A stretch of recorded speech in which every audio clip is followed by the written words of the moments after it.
নমস্কার, আমি বিক্রম। অজানা ভৌতিক রহস্য চ্যানেলে আরও একটি নতুন এপিসোডে আপনাদের সবাইকে স্বাগত। আজ আমি আপনাদের সাথে একটি সত্য ভৌতিক ঘটনা শেয়ার করব। আশা করি গল্পটা ভালো লাগবে। গল্পটা আমার এক সাবস্ক্রাইবার আমাকে লিখে পাঠিয়েছেন। উনি আমাকে যেভাবে গল্পটা লিখে পাঠিয়েছেন আমি ওনার ভাষাতেই আপনাদের শেয়ার করছি। সকাল থেকেই উনি মসজিদ ভাইকে একটা বিশেষ উদ্দেশ্যে খুঁজছেন। লোকটির খুব মাছ ধরার নেশা। রাত দুপুরে এখানে সেখানে মাছ ধরতে যায়। তিনি একদিন জিজ্ঞাসা করেছিলেন, ভাই, আপনার ভয় করে না? সে ৩২ পাটি দাঁত বের করে বলল, ভূতের কথা বলছো? আমি তো ভূত চাবাইয়া খাই। কিছুটা দৃষ্টিকটু তার দাঁতের দিকে আমার নজর পড়ল। দেখলাম দাঁত থেকে রক্ত বের হচ্ছে। কথার মাঝখানে ও এক থু করে ফেলে দিল। থুতুর সাথে কিছুটা রক্ত বের হয়েছে, স্পষ্ট বোঝা যাচ্ছে। আমারও আবার মাছ ধরার খুব শখ, তাই মসজিদ ভাইয়ের সাথে আমার প্রচুর খাতির। আজকে তাকে আমার ভীষণ দরকার। একটা জায়গায় তাকে নিয়ে যাব। সাহসী লোক খুব দরকার। আর সে ছাড়া যে আর কেউ এই জায়গায় যেতে চাইবে না সেটা আমি নিশ্চিতভাবে জানি। ভাবিকে তাই মসজিদ ভাইয়ের কথা জিজ্ঞাসা করতেই বলল, মনে হয় ওই শ্মশান ঘাটে বড়শি দিয়ে মাছ ধরছে।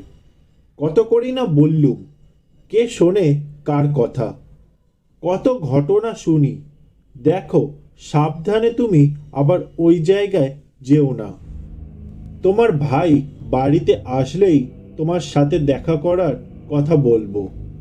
আমি কিছু না বলে চলে আসলাম।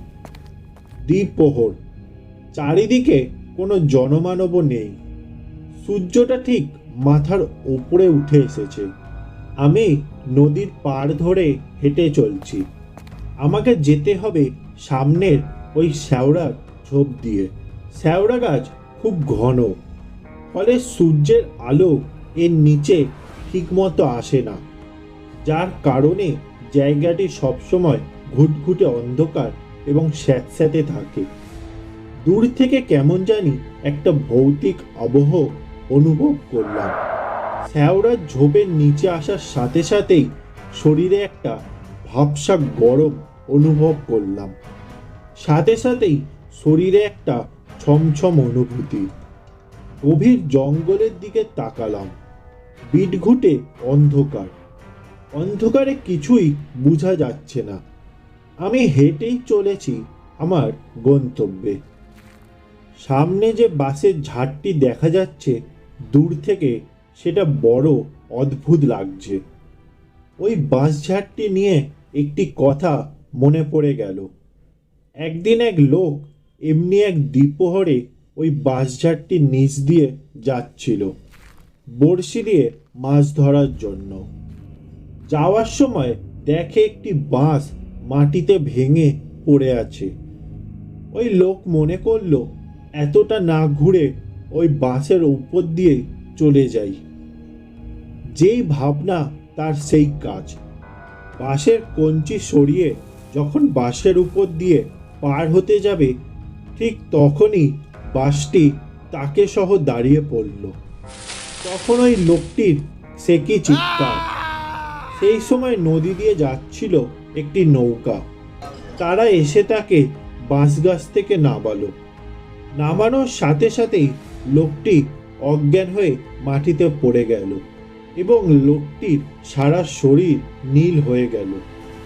সুস্থ হওয়ার পর যা বলল তা ছিল যে বাসের উপরে উঠে তিনি দেখলেন কিছু ছোট ছোট ছেলে মেয়ে তাকে দেখে নাচছে।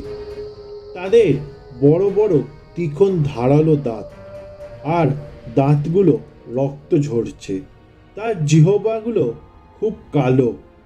আল্লাহ তাকে নিজের হাতে বাঁচাইয়া দিয়েছে। এইরকমই আরেকটি ঘটনা ঘটেছিল জেলেপাড়ার একটি বউয়ের সাথে। সে এক ভয়ঙ্কর ঘটনা। সেদিন বউটি এখানে একটি ভাঙা বাঁশ দেখে গরুটি বাঁশে বেঁধে গেল এবং ভাবল ঘাসও খেতে পারবে, আবার বাঁশের কচি পাতাও খেতে পারবে।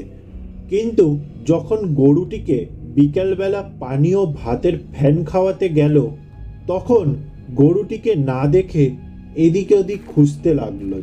হঠাৎ দুইটি বাঁশের বাতাসে ঘর্ষণের ফলে অদ্ভুত আওয়াজ শোনা গেল, কিছুটা মাংসের হাড় চিবিয়ে খাওয়ার মতো।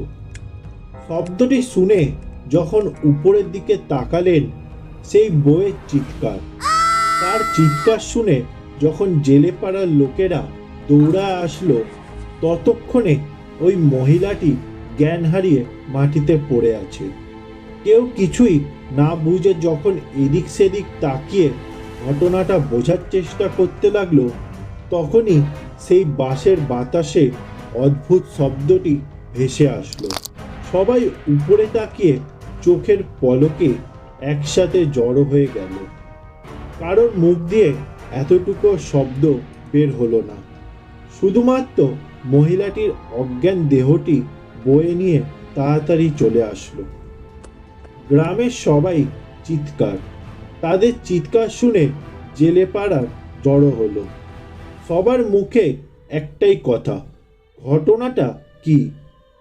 বয়োজ্যেষ্ঠ জেলে লবাদাদু সবাইকে নিয়ে বাঁশঝাড়ের দিকে রওনা হলো।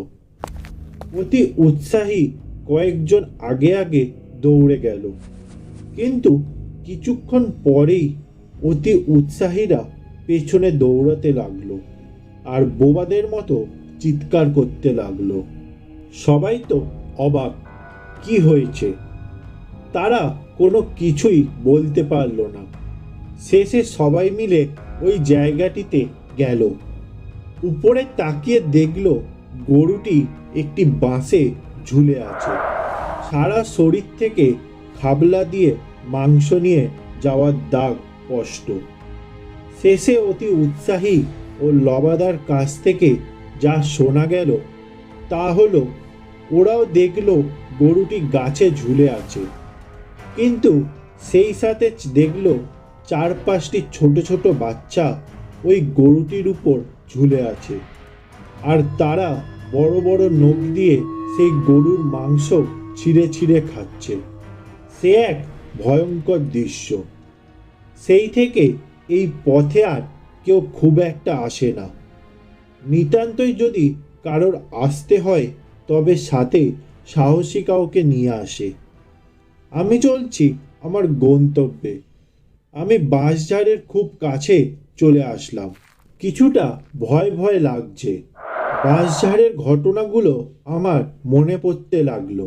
বাঁশঝাড়ের কাছে এসে আমার চক্ষু চড়ক গাছ। আমি তো পুরো অবাক। এক মুহূর্তের জন্য থমকে গেলাম। একটা বাঁশ ভেঙে রাস্তার উপর পড়ে আছে। সেই একই ঘটনার পুনরাবৃত্তি। আমি কিছুক্ষণ দাঁড়িয়ে রইলাম, তারপর সোজা বাঁশটিকে পাশ কাটিয়ে হাঁটা শুরু করলাম।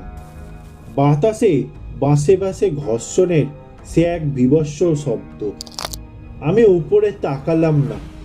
বুঝতে পারছিলাম আমাকেও একইভাবে ভয় দেখানো হবে, তাই কোনোভাবেই উপরে তাকালাম না।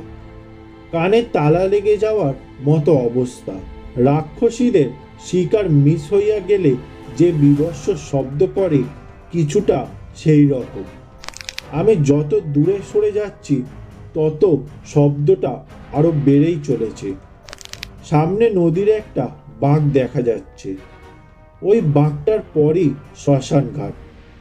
যদিও এটা অনেক আগেই পরিত্যক্ত ঘোষণা করা হয়েছে, এখানে সেখানে ছড়িয়ে ছিটিয়ে পোড়া কাঠ, ছেঁড়া কাঁথা, কিছু চুল পড়ে আছে। দূরে একটা গাছে একটা বালিশও ঝুলছে। আমি ভূতখেকো মাজিদ ভাইকে খুঁজছি। ওই তো নদীর পাড়টার কিছুটা নিচে মাথা দেখা যাচ্ছে।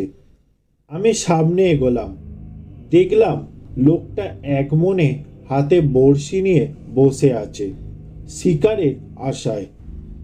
আমি ওনাকে চমকে দেওয়ার জন্য শব্দহীন এগোচ্ছি। একদম কাছে গিয়ে বললাম, মাজিদ ভাই। কোনো সাড়া এলো না। আমি আবার বললাম, ভূত খেকো মাজিদ ভাই। এবার উনি পিছনে তাকালেন এবং সাথে সাথেই চিৎকার। এই ছিল আজকে সত্য ভৌতিক ঘটনা। গল্পটা ভালো লেগে থাকলে লাইক, শেয়ার ও কমেন্ট করে দেবেন। এরকম সত্য ভৌতিক ঘটনা শোনার জন্য অবশ্যই চ্যানেলটা সাবস্ক্রাইব করে দেবেন।